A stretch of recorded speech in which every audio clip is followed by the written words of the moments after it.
नमस्कार, weekly top picks में आप सभी का स्वागत है। मैं हूं सुमित और एक और हफ्ता जो कि भारतीय बाजारों का एक शानदार हफ्ते के तौर पे आप कह सकते हैं, क्योंकि भारतीय बाजारों में जो निचले स्तरों से रिकवरी शुरू हुई, करीब 4.5% के आसपास तक का मूव इंडेक्स ने अप्रैल महीने के दौरान ही दिखा दिया और एक अच्छी तेजी के साथ निफ्टी को वापस 17,750, 17,800 इन जोन्स के आसपास लेकर आता हुआ दिखाई पड़ा। तो बढ़िया मूव इंडेक्स ने दिखाया है और इस अप्रैल के दौरान ही इंडेक्स में ना केवल फ्रंट लाइन में बल्कि मिड कैप, स्मॉल कैप दोनों में ही शानदार रिकवरी आते हुए दिखाई पड़ी है। सबसे पहले इस हफ्ते का बाजार आपकी स्क्रीन पर आता हुआ दिखाई पड़ेगा, किस तरह से मार्केट्स ने इस पूरे वीक के दौरान परफॉर्म किया है। इस वीक में मार्केट में चाहे आप फ्रंट लाइन इंडेक्स कह लें, यानी कि निफ्टी, सेंसेक्स कह लें, मिड कैप कह लें, स्मॉल कैप कह लें, सब में एक शानदार मूव देखने को मिला और सभी के सभी इंडिसेस प्रोमिनेंटली हरे निशान में ही मूव रिटर्न आता हुआ दिखाई पड़ा है। जहां पर सेंसेक्स निफ्टी करीब आधा से 1%, वहीं निफ्टी भी 1.5% के आसपास की तेजी रही। निफ्टी बैंक रफली 2.5% की तेजी में रहा और बढ़िया तेजी रही मेटल, बैंकिंग, एनर्जी, फार्मा। हालांकि आईटी थोड़ा सा बैकफुट पे जरूर गया, वो नंबर्स का इम्पैक्ट यहाँ पे आता हुआ दिखाई पड़ा। लेकिन इस हफ्ते में एक और इंटरेस्टिंग अपडेट और आया और वो बाजार इसका बड़ा बेसब्री से इंतजार कर रहा था। वो था आईएमडी का आउटकम। दरअसल मॉनसून को लेकर कई अटकलें लगाई जा रही थी, जहां पर एक तरफ शायद एल नीनो हो या एक तरफ बातचीत थी कि बेहतर मॉनसून या सामान्य मॉनसून रहे। तो मौसम विभाग ने मॉनसून को लेकर पूर्वानुमान जारी किया है, जिसके मुताबिक इस साल देश में सामान्य मॉनसून रहने की उम्मीद है।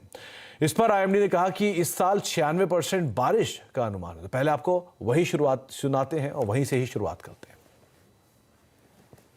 पूरी भारत में जून से सितंबर के अंदर जो बारिश होने वाला है वो लॉन्ग पीरियड एवरेज का 96% होने का पूर्वानुमान किया जा रहा है। लगभग 83.5 सेंटीमीटर रेनफॉल पूरी देश में रेनफॉल होने का पूर्वानुमान किया जाता है। यानी हम लोग 2023 में जून से सितंबर के पीरियड में मॉनसून रेनफॉल नॉर्मल होने का पूर्वानुमान कर रहे हैं। Second half of monsoon season के साथ एल नीनो का रिलेशनशिप ज़्यादा स्ट्रांग है। जैसे कि हमारा पूर्वानुमान है कि जुलाई के आसपास एल नीनो कंडीशंस डेवलप हो सकता है। इसका मतलब यही होता है कि second half of monsoon season 2023 के ऊपर एल नीनो डेवलप हुआ तो इसका असर पड़ सकता है। फिर भी आप सीजन पूरा देखें तो नॉर्मल रेनफॉल होने का पूर्वानुमान किया जा रहा है।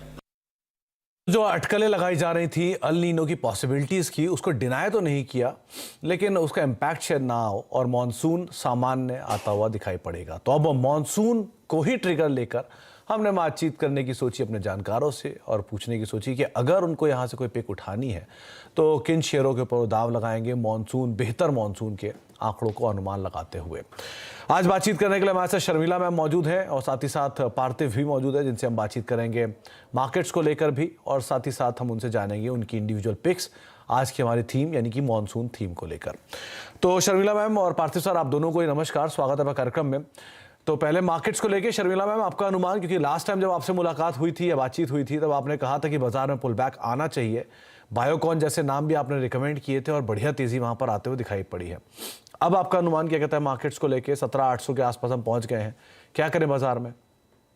ऐसा लग रहा है कि मार्केट अपने गेन्स पर बिल्ड कर रहा है और I think all of us can sort of B relieved कि जो हम लगातार 3-4 महीने से वॉलेटिलिटी देख रहे थे, तो पिछले जैसे ही we step into the new financial year हमने देखा है कि specially the last 8 sessions market ऊपर रहा है और यस अर्निंग सीजन है तो वो क्वेश्चन आपको जरूर ध्यान में रखना चाहिए, क्योंकि आज अगर कोई कुछ डैम्पनर था तो वो टीसीएस के नंबर्स थे और आईटी एक ड्रैग रहा मार्केट पर।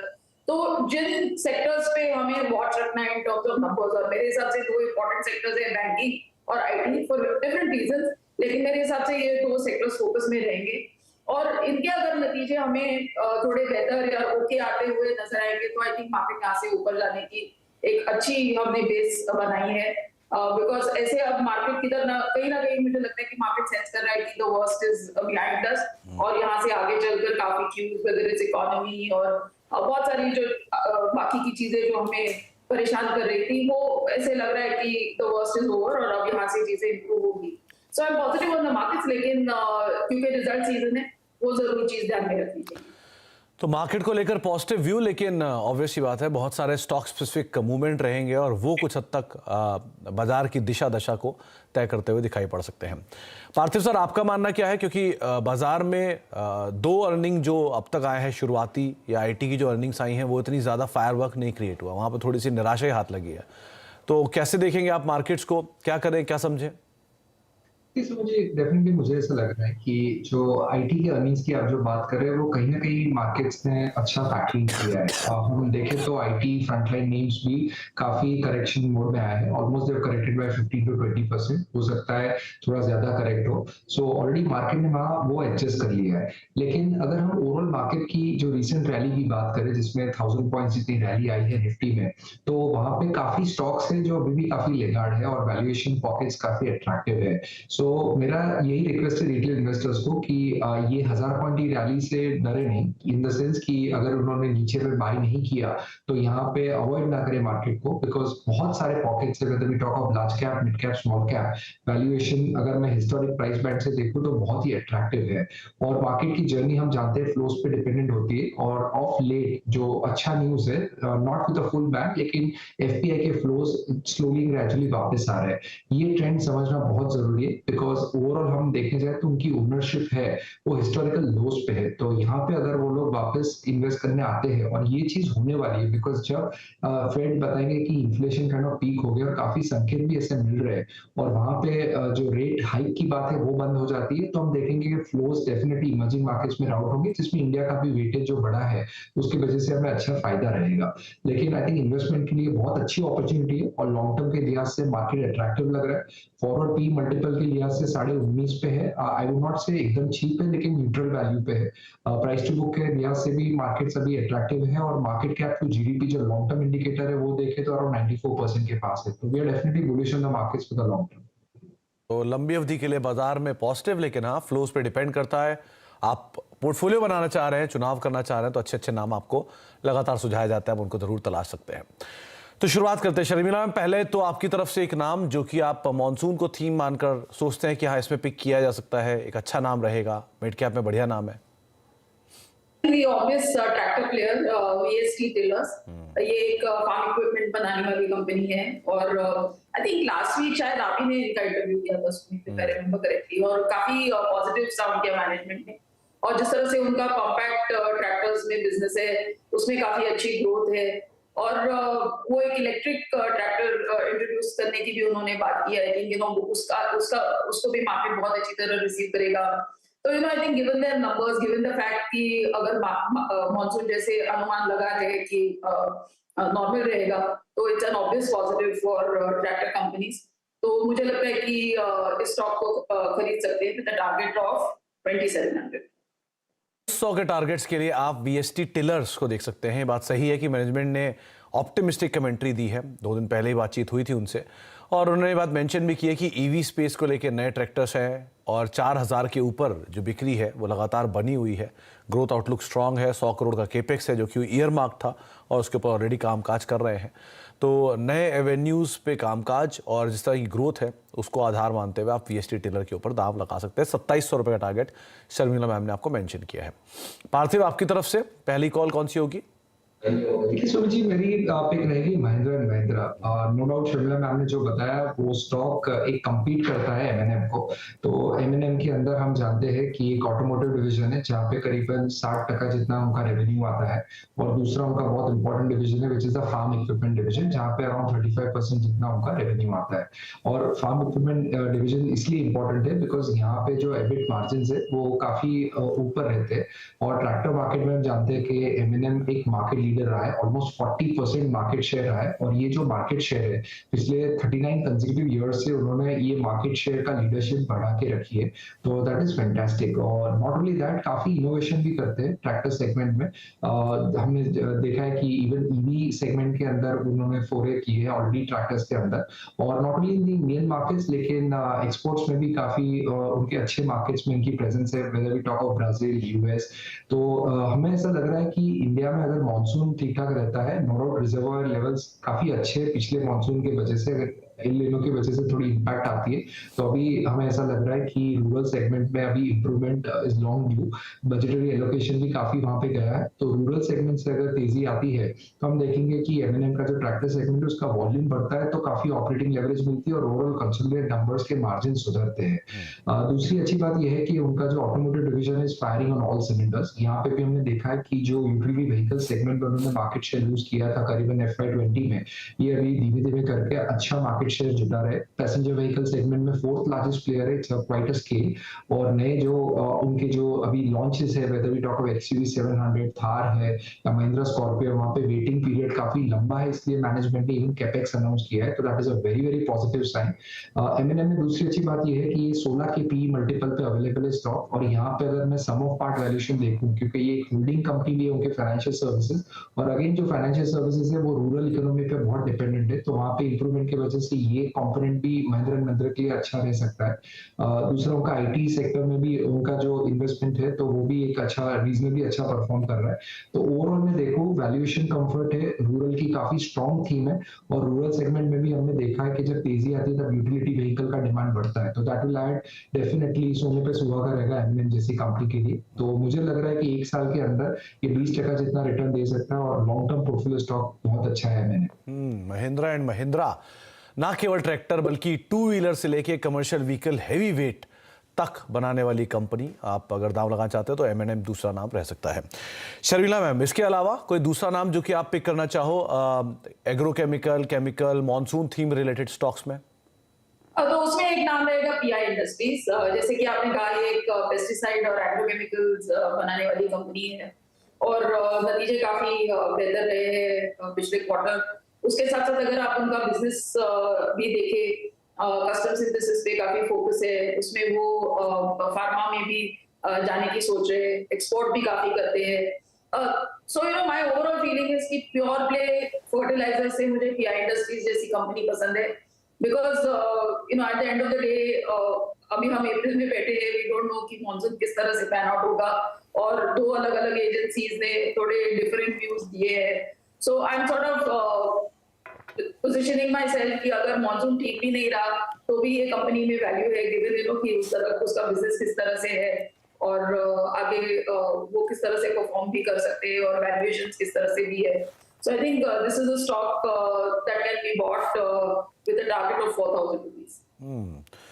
तो अगर आप कोई ऐसा नाम पिक करना चाह रहे हैं जो मॉनसून या नॉन मॉनसून दोनों ही लिहाज पे आपको हेल्प करे तो पीआई इंडस्ट्री, दो ये कंपनी को बड़ा बेनिफिट मिलेगा अच्छे नंबर से या अदरवाइज एग्रोकेमिकल की बढ़ती डिमांड से। लेकिन आप वैसे भी देखना चाह रहे हैं तो एक अच्छी क्वालिटी कंपनी है, निवेशकों को इसने बढ़िया पैसा बनाकर भी दिया और आगे भी शायद बनाएगा, ऐसा शर्मिला में मानती हैं। तो 3,000 रुपये के टारगेट्स के लिए आप पीआई इंडस्ट्रीज को देख सकते हैं। आपकी तरफ से पार्थिव सर, दूसरा नाम कौन सा रहेगा? मुझे कॉरोमंडल इंटरनेशनल बहुत अच्छा लग रहा है। बेसिकली हम जानते हैं कि ये मुरुगुप्ता ग्रुप कंपनी है, बहुत ही एफिशिएंट कैपिटल एलोकेटर है और रूरल सेगमेंट की बहुत बड़ी प्रॉक्सी है, बिकॉज इनका काफी बिजनेस रूरल सेगमेंट से ही आता है। बेसिकली हम देखने जाए तो यहाँ पे वैल्यूएशन बहुत कंफर्टेबल है, 13 के फॉरवर्ड मल्टीपल पे चल रहा है और मार्केट कैप करीबन 27,000 करोड़ है। कंपनी आई थिंक बहुत अच्छा कर रही है, बिकॉज एग्री सोल्यूशंस के अंदर उसके पास काफी कॉम्प्लेक्स प्रोडक्ट्स है जहाँ पे कॉम्पिटिटिव इंटेंसिटी रिलेटिवली कम रहती है। न्यूट्रिएंट और अलाइड बिजनेस की बात करें तो ऑलमोस्ट 85% रेवेन्यू कंट्रीब्यूटर है और क्रॉप प्रोटेक्शन अराउंड 15% कंट्रीब्यूटर है। और दूसरी अच्छी बात यह है कि कॉम्प्लेक्स फर्टिलाइजर में उनके पास ऑलमोस्ट 40% मार्केट शेयर है और जो आंध्र प्रदेश और तेलंगाना जो सबसे बड़े मार्केट है कॉम्प्लेक्स फर्टिलाइजर्स के लिए, वहां पे आई थिंक डेफिनेटली उनकी जो बिक्री है बहुत ही स्ट्रॉन्ग है। तो बहुत इंपॉर्टेंट रहेगा जानने के लिए कि एटलीस्ट ये 2 ज्योग्राफीज में मॉनसून कैसे पैन आउट होता है, बिकॉज उसके वजह से कॉरोमंडल इंटरनेशनल के फॉर्च्यून्स डिपेंडेंट रहते हैं। और यहाँ पे हम जानते हैं कि जब इन्वेंट्री लेवल्स कम होते हैं तब उनको अच्छा प्राइसिंग पावर मिलता है। रॉ मटेरियल सिनेरियो भी काफी कंफर्टेबल है और मैन्युफैक्चरिंग प्लांट्स की बात करें तो करीबन 16 मैन्युफैक्चरिंग प्लांट्स है, तो काफी स्केल पे कंपनी काम करती है। 4.5 मिलियन टन की कैपेसिटी है नाइट्रोजन, फास्फोरस, पोटेशियम जैसे डिफरेंट सेगमेंट्स के अंदर। तो दूसरी अच्छी बात यह है कि मैनेजमेंट ने अभी कैपेक्स अनाउंस किया है, ये कैपेक्स बैकवर्ड इंटीग्रेशन के लिए है। तो सल्फ्यूरिक एसिड में उनकी कैपेसिटी कैपेसिटी बैकवर्ड इंटीग्रेशन में बढ़ेंगे तो उससे हम देखेंगे कि मार्जिन और ग्रॉस मार्जिन लेवल पे भी काफी इंप्रूवमेंट रहेगा। तो उस लिहाज से भी हमें लग रहा है कि आगे जाते ये बहुत अच्छा कर सकता है। तो आई थिंक 1 साल की अवधि के लिए मुझे लग रहा है कि ये 20 to 25% जैसा रिटर्न दे सकता है। अच्छा मैनेजमेंट है, अच्छी थीम है, तो कोरोमंडल इंटरनेशनल लॉन्ग टर्म के लिहाज से इन्वेस्टर्स पोर्टफोलियो में ऐड कर सकते हैं। EID पेरी यानी कि मुरुगप्पा ग्रुप की जो सबसे प्रोमिनेंट, सबसे पुरानी कंपनी है, उसने 1950s में कोरोमंडल की शुरुआत की थी। और एक इंटरेस्टिंग पार्ट ये भी है कि उस समय पर जब शुगर से एक बाय प्रोडक्ट्स निकलते थे, तब उनको ज़रूरत लगी कि एक फर्टिलाइज़र स्पेस में भी कंपनी होनी चाहिए, और तब उन्होंने इस फर्टिलाइज़र स्पेस में इस कंपनी की शुरुआत करी, वो है कोरोमंडल इंटरनेशनल। तो करीब करीब 70-80 साल पुरानी कंपनी, पुरानी हिस्ट्री के साथ, और बहुत बढ़िया मुरुगप्पा ग्रुप की कंपनी, जिसको अगर आप तलाशना चाह रहे हैं फर्टिलाइज़र एग्रोकेमिकल स्पेस से, तो आप कोरोमंडल इंटरनेशनल को देख सकते हैं। वैल्यू वाइज भी साउंड है, और अगर आप सीजनल को छोड़ के, साइक्लिकल को छोड़ के एक सिक्युलर ट्रेंड से रिलेटेड कंपनी ढूंढ रहे हैं, तो एक कोरोमंडल इंटरनेशनल ये नाम हो सकता है।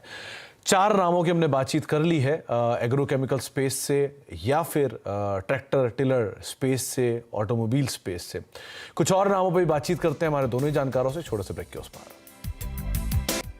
हम बात कर रहे हैं वीकली टॉप पिक्स की, जहां पर इस बार का थीम हमने चुना है मॉनसून, एक क्रूशियल इवेंट जो इस हफ्ते होकर गया, जिसका इम्पैक्ट आपने FMCG स्पेस, ऑटो स्पेस के ऊपर खास तौर से आता हुआ देखा, जिसका इम्पैक्ट रहा 2 व्हीलर में बजाज ऑटो, आइशर मोटर ऐसे स्टॉक्स पर, जहां पर एक अच्छी तेजी इस पूरे हफ्ते के दौरान बनते हुए दिखाई पड़ी।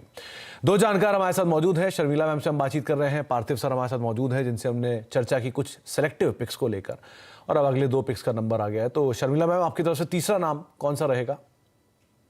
So now I'm working with the theory कि शायद मॉनसून थोड़े बिलो नॉर्मल हो, और एल नीनो की जो हम बात कर रहे थे थोड़ी देर पहले, वो एक रियलिटी हो, और उसका असर भी हमें भुगतना पड़े। तो I am going with blue star, which of course एक एयर कंडीशनर बनाने वाली कंपनी है, और मेरे हिसाब से इस तरह की अगर गर्मी बनी रहती है तो वो जो भी कंपनीज इस लाइन ऑफ बिजनेस में है उनके लिए अच्छी रहेगी। I am going with blue star क्योंकि मुझे लगता है उनके नंबर्स अच्छे थे, जिस तरह का ऑफटेक वो अपने चैनल पार्टनर से देख रहे हैं वो बरकरार रहेगा। People are also opting for energy efficient models now, तो उसमें भी ब्लू स्टार की अपनी एक अच्छी उन्होंने पहचान बनाई है, मार्केट शेयर उनका अच्छा है। तो इन सब चीजों को ध्यान में रखते हुए मुझे लगता है कि कुछ तो नाम अगर आप इस तरह का बास्केट बना रहे हो टू प्ले फॉर मॉनसून, तो इस चीज को भी ध्यान में रखना चाहिए कि शायद द लॉ ऑफ एवरेजेस, क्योंकि पिछले 3-4 सालों से हम देख रहे हैं कि मॉनसून्स नॉर्मल आ रहे हैं, so there is a possibility कि शायद इस साल इतने अच्छे नहीं रहे मॉनसून, और अगर वो बात हुई तो मुझे लगता है कि ब्लू स्टार एक ऐसा नाम है जो ये सीजन में अच्छा परफॉर्म करेगा। I am buying it with a target of 1600। Sharmila में मान ले क्या हेज कराया आपने, एक तरफ अच्छा मॉनसून और दूसरी तरफ अगर कम मॉनसून रहा तो? Yes, absolutely. I think that अच्छे मॉनसून रहे और थोड़े नीले भी हुए। अगर हमें जून में भी इस तरह की गर्मी जो हमें मई में आई एम श्योर हमें महसूस हम करने वाले हैं, वो अगर जून तक भी स्पिल ओवर होती है तो भी आई थिंक इन कंपनीज के रिजल्ट्स अच्छे आएंगे। So I think once again I think monsoon अच्छे आए नहीं आए, ये एक अच्छा स्टॉक है और मिड कैप स्पेस में, और आप इसको खरीद सकते हैं विद द टारगेट ऑफ 1600। तो आप अगर एसी स्पेस में या फिर खाली एसी के ही नहीं कारोबार में, कंपनी और भी कारोबार में, HVAC systems and all services या फिर इंफ्रास्ट्रक्चर प्रोवाइड कराने में, तो रियल एस्टेट के लिए भी कंपनी मेजरली कामकाज करती है, तो बैक एंड के लिए तो आप ब्लू स्टार पे दाम लगा सकते हैं 1600 रुपये के टारगेट्स के लिए। पार्थिव सर, आपकी तरफ से तीसरा नाम? जनरली हमने देखा है कि जब भी रूरल इकोनॉमी बूम करती है तो उसका एक अच्छा इम्पैक्ट आता है इवन सीमेंट सेक्टर पे, और यहाँ पे we are expecting reasonably good monsoon. ऐसा नहीं है कि ड्राउट जैसा सिनेरियो है, और दूसरा जो गवर्नमेंट का बड़ा कैपेक्स आया है तो उसके वजह से सीमेंट सेगमेंट को डेफिनेटली एक अच्छा इम्पेटस मिलेगा। तो यहाँ पे मैंने बहुत ही एक एफिशिएंट सीमेंट प्लेयर सिलेक्ट किया है which is Ramco cement. Ramco cement हम जानते हैं predominantly caters to the southern market, और जो ईस्ट में उनकी प्रेजेंस है है वहाँ पे भी अच्छा कामकाज कर रहे हैं। ये बहुत ही एफिशिएंट कंपनी, हमने देखा है कि बेसिकली साउथ में generally company struggle to do EBITDA by ton of anywhere around 500-600, तो ये कंपनी अगर नॉर्मलाइज वर्किंग एनवायरनमेंट रहता है तो 1000 के ऊपर कामगिरी करती है। दूसरी अच्छी बात यह है कि साउथ में जनरली हम देखते हैं कि कैपेसिटी यूटिलाइजेशन काफी कम रहता है, लेकिन रैमको सीमेंट के अंदर जो उनका क्लिंकराइजेशन यूनिट है उसका कैपेसिटी यूटिलाइजेशन काफी हाई रहता है, बिकॉज काफी क्लिंकर बहुत ही एफिशिएंट लॉजिस्टिक्स से वो लोग ईस्ट में ट्रांसपोर्ट करते हैं जहाँ पे उनके सैटेलाइट ग्राइंडिंग यूनिट्स रहते हैं और ग्राइंडिंग यूनिट्स रहते हैं। तो I think it's a very efficient model. उनके पास खुद के काफी अच्छे रिजर्व्स वाले लाइमस्टोन माइंस है जिससे बहुत ही बेनिफिट रहता है कॉस्टिंग में। और दूसरी अच्छी बात यह है कि नो डाउट कंपनी की बैलेंस शीट में हम देखेंगे 4000 करोड़ का डेट है, लेकिन ये जो डेट लिया है वो कैपेसिटी एक्सपेंशन के लिए लिया है और आज की तारीख में उनके पास अराउंड 20.5 मिलियन टन की टोटल सीमेंट कैपेसिटी है, जिसके अंदर हम जानते हैं कि जो कैपेक्स ये लोग करते हैं काफी अपफ्रंटिंग करते हैं कॉस्टिंग का, जैसे कि रेलवे स्लाइडिंग है, कैप्टिव पावर प्लांट है, waste heat recovery power plant है, उसकी जो कैपेक्स है काफी फ्रंट लोडेड करते हैं ताकि आने वाले समय में जब भी यहाँ पे डी बॉटलनेकिंग या ब्राउनफील्ड कैपेक्स आता है तो वो काफी एफिशिएंट वे में आता है और काफी कम कॉस्ट में आता है। तो आई थिंक लॉन्ग टर्म की काफी विजिबिलिटी दिखती है कंपनी में। वैल्यूएशन के लिहाज से historically Ramco cement normalize environment में anywhere between 150 to 160 EV by ton dollar पे कोट होता है। आज के तारीख में हमें ये स्टॉक मिल रहा है around 125 EV by ton in terms of dollar, तो उस लिहाज से भी मुझे काफी अट्रैक्टिव लग रहा है। और ये बेसिकली जो साउथ के मार्केट्स है वो भी काफी रूरल सेंट्रिक मार्केट्स है, तो अगर रूरल इकोनॉमी बूम करती है विद रिसेंटली गुड मॉनसून तो सीमेंट की डिमांड जो अभी अर्बन सेगमेंट में काफी रीजनेबली अच्छी है, तो रूरल से भी काफी अच्छी मिल सकती है। Plus the government capex will drive volume growth of anywhere between 15 to 18%। तो मुझे लग रहा है लॉन्ग टर्म के लिहाज से और इवन एक साल की अवधि के लिए Ramco cement I think investors portfolio में ऐड कर सकते हैं। ये पार्थिव सर, आप कहीं साउथ घूम के आए थे क्या? कोरोमंडल, रैमको, ऐसा कुछ? गॉड फियरिंग मैनेजमेंट है और गॉड फियरिंग मैनेजमेंट हमेशा उनकी इकोनॉमी और रूरल इकोनॉमी के अच्छा प्रे करते, तो हम भी उसी लीग में है।